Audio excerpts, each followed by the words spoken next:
نحمده ونصلي على رسوله الكريم أما بعد فأعوذ بالله من الشيطان الرجيم بسم الله الرحمن الرحيم قل إن كنتم تحبون الله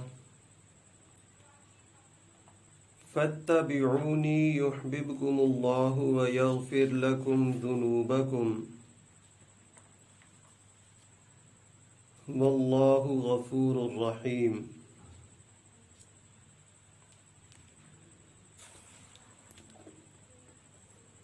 اللہ رب العزت قرآن پاک کے تیسرے پارے میں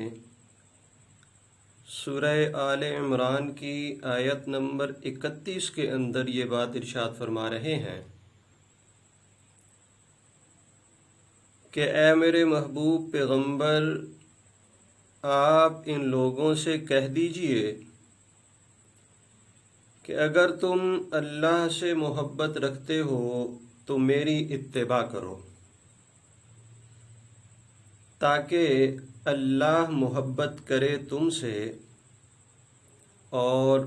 تمہارے گناہوں کو بخش دے۔ واللہ غفور الرحیم، اللہ بخشنے والا مہربان ہے۔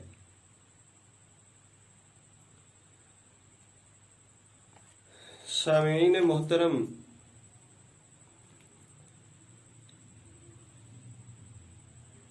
جناب نبی کریم صلی اللہ علیہ وسلم کی ذات گرامی کے حوالے سے یہ دروس کا جو سلسلہ شروع کیا گیا، آج اس کا تقریباً 8واں درس ہے، اور آپ صلی اللہ علیہ وسلم کی ذات گرامی کے حوالے سے مختلف عنوانات پر گفتگو ہوئی۔ بنیادی طور پہ کسی بھی شخصیت کو نمونہ بنانے کے لیے، معیار بنانے کے لیے جن 4 چیزوں کو بنیادی حیثیت حاصل ہے، پہلے ان کے متعلق وضاحت کی گئی، اور پھر اس کے بعد امتی ہونے کی حیثیت سے جناب نبی کریم صلی اللہ علیہ وسلم کے ہم پر جو احسانات ہیں، ان احسانات کی وجہ سے ہمارے اوپر آپ صلی اللہ علیہ وسلم کی ذات گرامی کے کچھ حقوق ہیں۔ ان میں سے مختصراً کچھ حقوق کو 6 حصوں میں تقسیم کیا گیا، جن میں سے پہلا حق آپ صلی اللہ علیہ وسلم کی نبوت پر ایمان لانا اور آپ کی نبوت و رسالت کی تصدیق کرنا ہے۔ پھر ایمان لانے کی اور تصدیق کرنے کی کچھ تشریحات ہیں، مثلا آپ صلی اللہ علیہ وسلم کو نبی ماننا، اور پھر آپ صلی اللہ علیہ وسلم کی ختم نبوت پہ ایمان لانا، اور ایسے ہی عصمت انبیاء کا عقیدہ ہے کہ جناب نبی کریم صلی اللہ علیہ وسلم کو تمام نبیوں کی طرح گناہوں سے معصوم ماننا۔ یہ 4 بنیادی چیزیں ہیں ایمان و تصدیق کے حوالے سے۔ 3 بنیادی چیزیں، یعنی عقیدہ رسالت، عقیدہ ختم نبوت اور عقیدہ عصمت انبیاء، یہ ایمان اور تصدیق نبوت کے اندر شامل ہیں، کہ جب تک ان تینوں چیزوں کا اقرار نہیں ہوگا، آپ صلی اللہ علیہ وسلم کی ذات گرامی پہ ہمارا ایمان مکمل نہیں ہوگا۔ اور اس کے بعد دوسرے نمبر پہ جو حق ہے جناب نبی کریم صلی اللہ علیہ وسلم کا ہمارے ذمے، وہ ہے آپ کی ذات گرامی کے ساتھ محبت و عقیدت۔ یعنی ایمان تو ہم لے آئے اور آپ کی نبوت کی تصدیق بھی ہم نے کر دی، لیکن اب آپ صلی اللہ علیہ وسلم کے ساتھ محبت و عقیدت یہ بھی ہمارا بنیادی اور ایمانی تقاضا ہے کہ ہم اسے پورا کریں۔ تو اس کے متعلق 3 مختلف صورتیں آپ کے سامنے پیش کی جائیں گی کہ محبت کہتے کسے ہیں اور کیسے ہونی چاہیے۔ سب سے پہلی بات کہ محبت کے معنی کیا ہیں؟ تو کہتے ہیں کہ محبت دل کے میلان کا نام ہے، کہ آپ کا دل کسی طرف مائل ہو جائے یا راغب ہو جائے اور آپ کے دل میں اس کے لیے جگہ بن جائے تو اسے محبت کہتے ہیں۔ یعنی ہمارے دل جناب نبی کریم صلی اللہ علیہ وسلم کی طرف مائل ہوں اور ہمارے دلوں میں آپ صلی اللہ علیہ وسلم کے لیے جگہ بن جائے تو اسے کہا جائے گا کہ ہمیں آپ صلی اللہ علیہ وسلم کے ساتھ محبت و عقیدت ہے۔ دوسری بات ہے محبت کی نشانی، کہ کیسے پتہ چلے گا کہ ہمیں آپ سے محبت ہے؟ تو وہ ایسے کہ آپ صلی اللہ علیہ وسلم ہمارے لیے ایک مکمل ضابطۂ حیات لے کر کے آئے ہیں۔ ہمیں آپ صلی اللہ علیہ وسلم کی سنتوں سے محبت ہو اور ہر کام کرتے وقت ہم یہ سوچیں کہ یہ کام ہمارے محبوب نے کیا ہے یا نہیں، اور اگر نہیں کیا تو چھوڑ دیں، کیا ہے تو کیسے کیا ہے۔ ہم بھی آپ صلی اللہ علیہ وسلم کے مبارک طریقے کے اوپر چلتے ہوئے اس کام کو اپنی عملی زندگی میں لائیں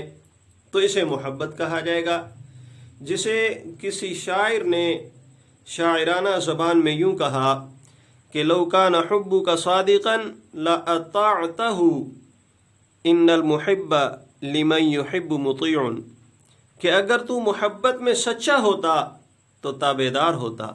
اس لیے کہ جس کو جس سے محبت ہوتی ہے وہ اس کا تابع دار ہوتا ہے۔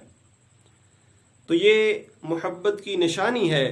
کہ جب انسان کسی سے محبت کرتا ہے تو اس کا غلام بن جاتا ہے۔ اور تیسری بات کہ سلف صالحین نے